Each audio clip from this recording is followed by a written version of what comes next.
Hi, everyone. My name is Mike Lang, and I'm the director of the Being There series, which is part of Stories for Caregivers. Just recently, I was able to connect with Martina Kelly, who is a family doctor, professor, and one of the caregivers in our series. Together, we watched her short digital story and had a conversation about it, and you can listen in.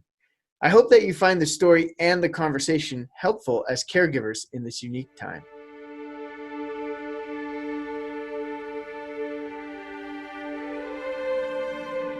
Harold's Cross Hospice was just down the road from where I grew up in Dublin, Ireland. Each Wednesday evening, as a group of neighbour children, we were collected and dropped off to visit dying people. I vividly remember many of the people I got to know, despite being so young. Maura with her colourful bedside table and bright lipstick, Sister Annunziata in a rotating bed, and Katerina.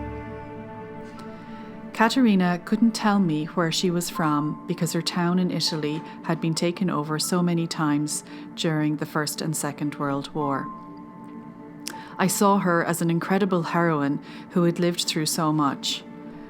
I never saw her as an old woman until I held her hand as she died. In that moment, I remember looking at her wrinkles as if they belonged to somebody else. I never really understood what a family doctor was. Until about halfway through medical school, I spent a summer in a small town of Farranfore, County Kerry.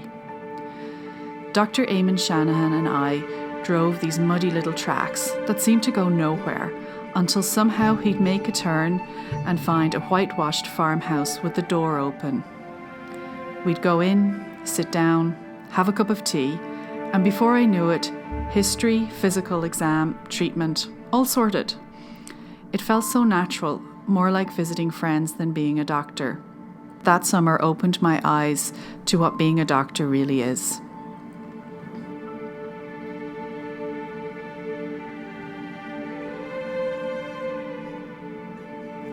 "20 years later, downtown Calgary, on the 8th floor of my clinic.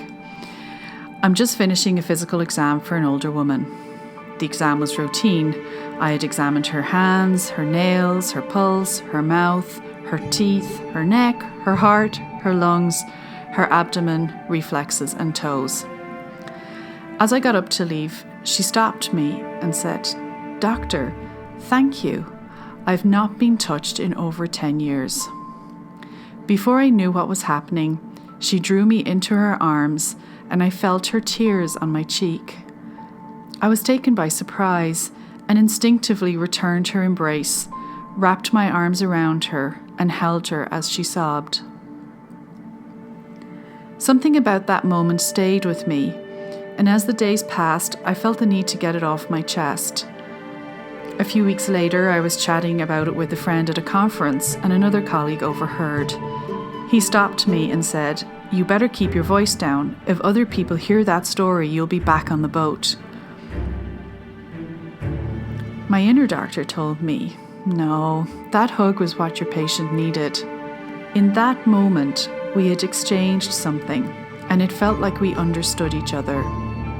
Something unsaid, maybe even unsayable, I don't know, but in that moment, we met."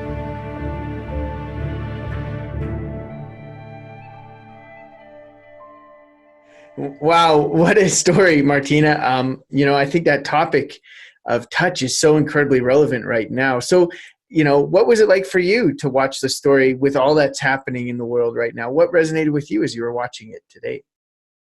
I might get a bit emotional. um, I guess it's just that the world has changed so much, Mm-hmm. and being with loved ones, being with your family is harder. Mm-hmm. I think we have taken for granted so many episodes of touch in our life that suddenly not having it, there's a lot of grief around that. And I guess because it's something you don't think about, and because it was suddenly taken away, I think many of us are just trying to come to terms with that. Mm-hmm. I know for some of my patients, it's been really difficult, particularly like if you have an elderly couple, where or they're used to just getting some help with very simple self-care. What on the outside feels like very simple Yeah. self-care, like getting dressed, being shaved, help for the bath, all that's gone, all that support's gone for people. So Mhm. I think it's exceptionally challenging. I think we're all of us relying more on our ability to talk at the moment. Mhm. Um, and I think touch is not a sense that sort of exists on its own. It exists in partnership with gaze, with tone of voice, with body language, Mhm. and um, not having that sensory input into conversations is very hard. So, for example, if I'm talking to someone on the phone and I say, "How are you?" and they go, "Oh, I'm grand." Well, in clinic, if they said that, I would be able to look at them, or if they shrugged their shoulders, I'd know, oh, they're not as grand as they're letting on, or, Mhm. you Yeah. know.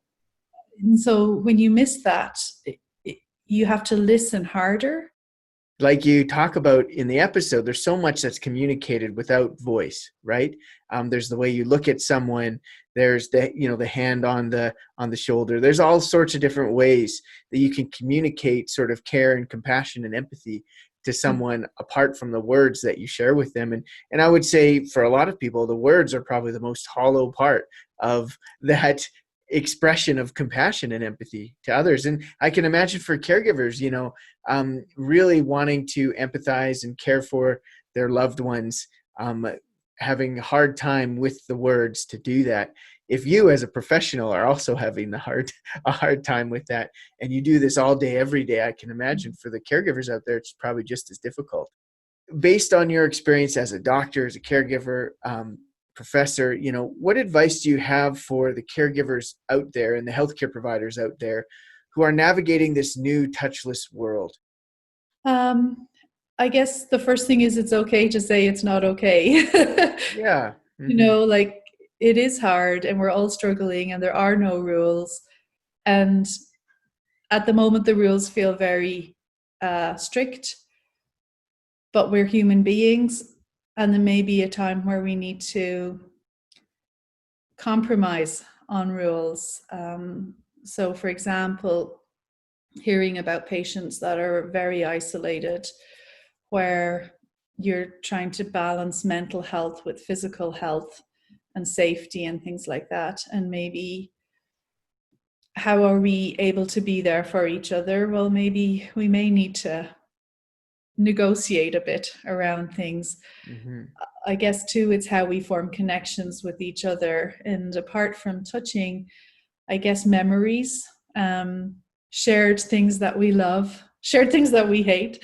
I think that can help us sometimes too, by sharing moments where we might have sort of touched metaphorically, if you like. Hmm. That Yeah. might be a way.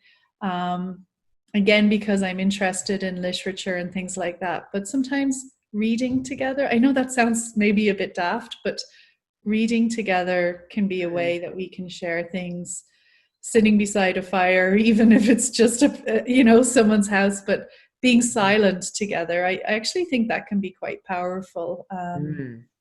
Um, so obviously I'm no expert, but they might be things that, well, certainly I'm trying to do with my patients is when someone's crying, for example, is just let them cry and don't do that usual like shush shush thing. It comes to us automatically, the soothing thing, but I think there's so much emotion out there at the moment that maybe we should just allow these emotions to come out, and that might help us to adjust maybe a Mhm. bit better. What I love about what you said is that, touch is all about connection.